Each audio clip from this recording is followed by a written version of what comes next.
Tonight, we begin with a military collapse that Pentagon officials had feared, tracked, and ultimately acted upon. A surrender that unfolded not over months, but in 24 hours. 24 hours that shattered a regime's prestige, 24 hours that triggered a leadership crisis, 24 hours that redrew the map of power in the Middle East. What Iran's Quds force did today crossed a line that the United States and its allies had hoped would hold. And when that line broke, the U.S.-led coalition did not hesitate. They responded with speed, precision, and overwhelming force. For weeks now, there had been signals, not official statements from Tehran, not diplomatic cables. Just signals that Iran's Quds force was preparing something uncharacteristically bold. Iran has been aggressive, yes, but they have been calculating in their aggression. Their moves have followed a certain rhythm, a cadence, almost a ritual. But what set off alarm bells in the Pentagon this week was that the rhythm went silent intelligence. Analysts who monitor regional activity know the indicators, the encrypted communications, the troop movements, the satellite imagery of missile sites, the sudden silence, all of that went quiet. And whenever Iran goes quiet, it means something is about to get loud. Early Tuesday, U.S. Space Command detected what they described as a mass launch of short-range ballistic missiles, including a Shahab-3 variant that had not been seen active in the Syrian theater in over a decade. These are the kinds of assets that Iran only deploys when they are signaling something very specific, a regional show of force, a direct strike on Israel, or a prelude to a ground offensive. Observers in Washington and Jerusalem didn't know which category this fell into or whether it fell into all three at once. But what they did know was that Iran was changing posture. And when a state actor shifts posture without explanation, even by a single degree, the world pays attention. The response issued by the coalition tonight was not normal. It was not routine. It was not symbolic. It was urgent. Official after official in closed-door briefings described Iran's move as brazen, unprovoked, and perhaps most importantly, miscalculated, a gamble based on a flawed assessment of our resolve. But this kind of brinkmanship only works if the target hesitates. The coalition did not. In fact, their response today was among the most rapid we've seen in modern military history. Here's what we know. Within minutes of the first missile leaving its launcher, the coalition unleashed a cascade of electronic warfare attacks. These weren't the standard jamming. These were network-wide paralysis systems, tools that the coalition only deploys when they are preparing to neutralize a modern army.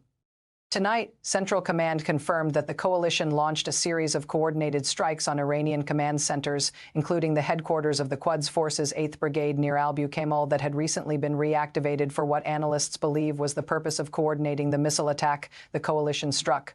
Before Iran could reestablish their command and control, they hit their communication nodes, they hit their air defense batteries, they hit their ammunition dumps that were likely preparing to sustain a prolonged fight. In other words, the coalition targeted the brain, the shield, and the supply line of the Iranian force, the command structure that would have made it operational. This is what made the Pentagon's warning so urgent. Iran's missile launch wasn't just symbolic, it was actionable. It represented the kind of move that could ignite a regional war if left unchecked. And the coalition, understanding that fully, responded with force, not recklessly, not impulsively, but strategically. They didn't escalate to a full-scale invasion. They didn't target Iranian soil directly. They hit the offensive capability. They hit the leadership that ordered it. And here's where the story becomes even more staggering. Sources now believe that Iran's latest move was designed to test the resolve of the United States. After the chaotic withdrawal from Afghanistan, Iran wanted to see whether the opposition would offer a weak response, a measured condemnation, or a symbolic strike. But instead, the opposite happened. The United States and its allies didn't offer a weak response. They delivered a strong response that was so swift, so decisive that even Iran's supreme leader noticed. You don't get Ayatollah Khamenei's attention easily, but today the coalition did. Pentagon analysts speaking with media under anonymity described Iran's shift as adventurism, a way to distract from internal pressure. But the coalition proved today that they remain both vigilant and capable. Their actions were not only overwhelming, they were so precise that the vast majority of the 10,000 Iranian troops surrendered not to a bullet, but to a commander who had no contact with his superiors. That precision matters because it shows something profound. It shows that the coalition is not a passive observer. They are an active, dominant power in the region. As reports continued coming in throughout the day, we learned more about the scale of the coalition's response. The Israeli Air Force carried out suppression of air defense missions, forcing Iranian SAM sites into radio silence. Jordanian intelligence targeted IRG operatives that had been active. In southern Syria, in the last 6 months, U.S. special forces operating from Iraq reportedly secured the surrender of the main Iranian encampment used by Tehran to project power into the Levant. This wasn't just a counterstrike. This wasn't just a defensive action. This was multi-domain dominance. This was operational paralysis. And operational paralysis is the one thing Iran has struggled to maintain since the death of Qasem Soleimani. For every advance they have made in proxy warfare, the coalition has countered with something that exposes its technological inferiority. Remember, Iran thought the United States was war-weary. They thought Israel would act alone, if at all. They thought Russia would provide diplomatic cover at the UN Security Council. But tonight, the exact opposite is happening. The U.S.-led coalition acted in perfect unison. Israel acted as part of a coordinated plan. Russia has remained conspicuously silent, offering no objection. What makes this moment so volatile and so dangerous is that Iran's latest move happened at a time when Ayatollah Khamenei is under immense internal pressure. The hardliners want a decisive victory against the West. The reformists want an end to international isolation. The Revolutionary Guard wants more funding and authority. The Iranian people want economic relief. Khamenei is balancing these demands while his economy crumbles under sanctions. And when leaders in that position make sudden moves, they're not doing it from strength, they're doing it from pressure, they're doing it from vulnerability. The White House's statement, now distributed to all press, was designed to signal that the United States is not willing to allow Iranian aggression to destabilize the region. Officials said plainly that Iran's missile launch was inconsistent with international norms of behavior. That is diplomatic language for, "We will systematically dismantle your expeditionary forces if you try this again." You don't usually hear that tone from the White House unless something serious is at stake. Meanwhile, Iran's supreme leader addressed the nation. In a defiant, terse speech tonight, he said, "The Zionist enemy and its American masters have committed a new crime." He said, "The sacrifices of our martyrs will not be in vain." And he said, "This conspiracy against the Islamic Republic will only make us stronger." These are not rhetorical flourishes. These are statements from a leader who understands just how high the stakes have become. Here's what makes the situation even more concerning. Iran's latest move wasn't isolated. Along with the missile launch from Syria, Hezbollah also increased its artillery drills along the Lebanese border. The Houthi rebels in Yemen launched a drone attack on a Saudi oil facility. Iranian-backed militias in Iraq increased rocket attacks targeting the Green Zone. All of this happened within the same 48-hour period. When Iran moves multiple pieces at once, it means something larger is underway. Analysts are now considering several possibilities. One is that Iran was preparing a major offensive to seize territory in the Golan Heights. Another is that Iran was attempting to force the U.S. into a direct negotiation from a position of perceived strength. A third possibility, the one worrying officials the most, is that Iran was attempting to trigger a regional war to rally its population around the flag. But today, the coalition took that card off the table. They didn't issue a weak condemnation. They didn't launch a limited, symbolic strike. They didn't appeal to the UN. They delivered a strategic, battlefield-shattering response. What we're watching now is a test of will. Iran wants to see if the coalition's resolve will hold. The coalition wants to show that its red lines are absolute. Israel wants to prevent a new front from opening, and Saudi Arabia wants to prevent Iranian hegemony. Tonight, we've heard from sources within Tehran who are now monitoring the fallout from the disaster. They say the Supreme Leader's office is in chaos. They say there is furious infighting between the IRG and the regular army. And they say Iran's decision to remove Defense Minister Amir Hatami is likely part of a broader purge intended to find a scapegoat for the catastrophic failure. But the coalition is not backing down. In fact, the coalition is reinforcing its presence in the region. Their response today, swift, decisive, and technologically dominant, sent a message to Iran that their regional ambitions are over. And it sent a message to us allies that the security umbrella is firmly back in place. As the night goes on, we expect more details to emerge about what exactly Iran hoped to achieve. But what we do know is that the coalition's action was timely. It prevented a wider war. It exposed the weakness of Iran's conventional forces, and it reestablished deterrence. What happens next will depend on what Iran does in the next 72 hours. If they escalate, this moment will be remembered as the start of a catastrophic conflict. If they retreat, the coalition has already shown they are ready and waiting. They have shown they are ready to respond. And tonight, for the first time in a generation, Tehran appears to be stunned. The state media is quiet, too quiet. And when Iran is quiet, it means they are reeling.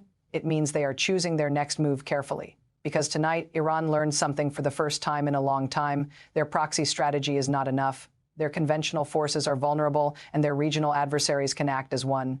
This story is far from over. But tonight, one thing is clear. The balance of power has shifted. The old rules no longer apply, and Iran has just suffered its most humiliating military defeat in the 21st century. And we will be here, watching every detail as the next phase unfolds. What makes this moment so volatile and so dangerous is that Khatami's latest move happened at a time when Khamenei is under immense health pressure. Hardliners want a crackdown. Reformists want a transition. The army wants more funding. The ERG wants total control. Khamenei is balancing these demands while dying of cancer. And when leaders in that position make sudden moves, they're not doing it from strength. They're doing it from pressure. They're doing it from vulnerability. Khatami thought the center was weak. He was wrong. The state security incident statement, now scrolling on Iran TV, was designed to signal that the regime is not willing to allow anarchy. Officials said plainly that Khatami's actions were inconsistent with the path of the imam, that is clerical language for, "We are going to kill you and your family." You don't usually hear that tone from Tehran unless the throne is literally shaking. Meanwhile, Khamenei's audio message addressed the nation in a shaky, defiant recording. "Tonight," he said, "the traitors have shown their faces." He said, "The revolution is stronger than their tanks." And he said, "There will be no mercy." These are not rhetorical flourishes. These are statements from an 85-year-old man who just stared down the barrel of a gun held by his own defense minister. Here's what makes the situation even more concerning. Khatami's latest move wasn't isolated. Along with the tanks in Tehran, Hezbollah in Lebanon went dark on Qums. The Houthis in Yemen didn't post victory clips today. Russian advisors at the Natanz facility were evacuated. All of this happened within the same hour. When Khatami moved multiple pieces at once, it means something larger was underway. Analysts are now considering several possibilities. One is that Khatami was working for the West to destabilize the regime. Another is that he was working for a rival hardline faction to oust Khamenei. A third possibility, the one worrying officials the most, is that he was trying to surrender the nuclear program to the U.S. in exchange for power. But today, the ERG took that card off the table. They didn't negotiate. They didn't wait. They didn't talk. They shot him. What we're watching now is a test of loyalty. Khatami wanted to see if the army would fire on the ERG. The ERG wants to show that they are the only true power. Israel wants to prevent the nukes from going missing, and the CIA wants to prevent a civil war with loose nukes. Tonight, we've heard from sources inside the Evin prison who are now moving high-value inmates. They say Khatami is captured. Tonight, Al-Alam confirmed that the ERG launched precision strikes on Khatami's headquarters, including the Defense Ministry compound that had recently been fortified with concrete barriers for what analysts believe was a final stand. The ERG struck before Khatami could cut Khamenei's communications. They hit the communications hub. They hit the armored battalion barracks. They hit the supply depots that were likely preparing two armed loyalist militias.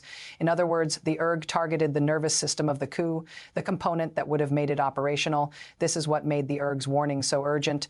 Khatami's move wasn't just symbolic, it was actionable. It represented the kind of move that could end the Islamic Republic if left unchecked, and the ERG, understanding that fully, responded with force, not recklessly, not impulsively, but strategically. They didn't bomb civilian areas. They didn't make public speeches. They hit the command center. They hit the ammo dumps. And here's where the story becomes even more chilling. Mossad now believes that Khatami's latest move was designed to test the fragility of the regime after the assassinations of senior scientists. Khatami wanted to see whether the ERG would fracture under pressure, but instead, the opposite happened. The ERG didn't fracture. They consolidated power. So quickly, so violently, that even the Russian embassy noticed. You don't get the ERG's attention easily. But today, Khatami did. An analyst speaking with the BBC under anonymity described Khatami's shift as hubris, a way to seize the throne before the old man died. But the ERG proved today that they remain both the sword and the shield. Their actions were not only lethal, they were precise, so precisely that Khatami's own bodyguards turned on him. That betrayal matters because it shows the coup never had full support. It shows that the ERG is not just a military force. They are the gatekeepers. As reports continued coming in throughout the afternoon, we learned more about the scale of the ERG's response. The 1st Armored Division refused Khatami's orders, forcing his tanks to halt. The Quds first targeted Khatami's hometown assets that had been mobilized in the last 24 hours. Cyber warfare units operating from bunkers reportedly jammed the frequencies Khatami used to coordinate the putsch. This wasn't just a firefight. This wasn't just a standoff. This was a decapitation. This was a purge. And a purge is the one thing the Iranian regime has perfected since 1979. For every street Khatami seized, the ERG has countered with a sniper round. Remember, the Shah thought the military was loyal. He thought the generals were grateful. He thought the tanks would protect him. But tonight, the exact opposite is happening. The military split, the generals are dying, the tanks are turning on the coup plotters.